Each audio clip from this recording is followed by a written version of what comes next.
Life Cycle Analysis oleh kelompok 4 yang beranggotakan Aura Putri Zafira, Rani Rosyadah, dan Valeri Rafa Vena Atala. Pertumbuhan sektor konstruksi adalah salah satu pemicu permasalahan emisi. Sektor konstruksi turut berkontribusi dalam konsumsi energi serta menghasilkan emisi gas rumah kaca.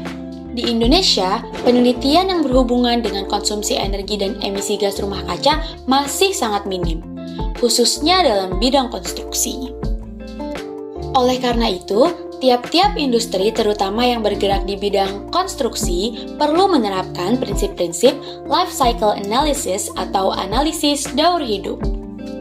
Analisis daur hidup merupakan metode untuk mengukur dampak suatu sistem sepanjang masa pakai produk atau proses. Setiap produk akan selalu memiliki masa hidup yang berbeda-beda. Masa hidup suatu produk dimulai saat dikeluarkan oleh perusahaan ke masyarakat luar sampai menjadi tidak disenanginya produk tersebut. Setiap produk yang dikeluarkan akan memiliki dampak terhadap lingkungan.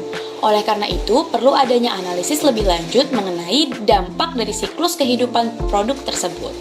Hal itu dapat dilakukan menggunakan analisis daur hidup.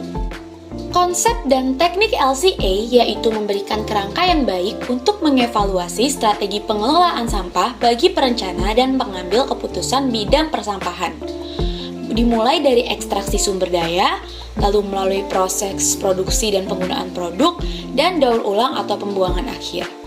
Analisis daur hidup dapat digunakan untuk mempelajari dampak lingkungan dari suatu produk atau fungsi dari produk tersebut.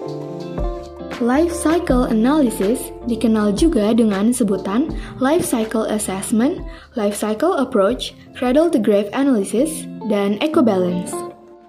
Berikut ini merupakan fase-fase pada analisis daur hidup. Menurut Direktorat Jenderal Pengendalian Pencemaran dan Kerusakan Lingkungan, Kementerian Lingkungan Hidup dan Kehutanan, terdapat beberapa tahapan dalam pembuatan penilaian daur hidup, yang diantaranya adalah sebagai berikut.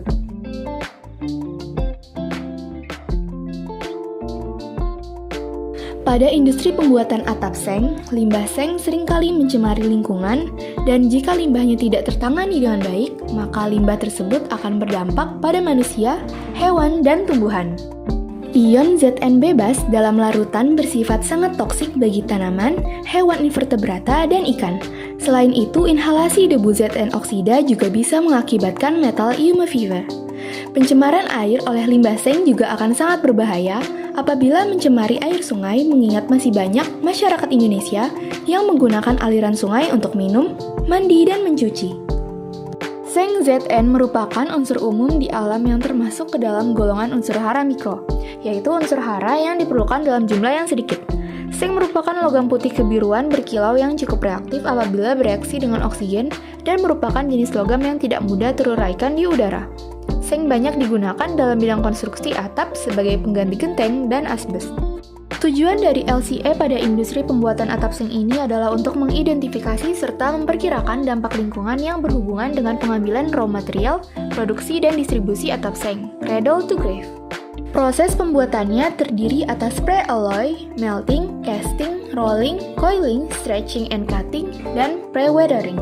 Oleh karenanya, pabrik-pabrik industri pembuatan atap seng perlu dengan cermat memanajemen limbah yang dihasilkan dengan menerapkan prinsip-prinsip analisis daur hidup. Sekian dari kami dan terima kasih.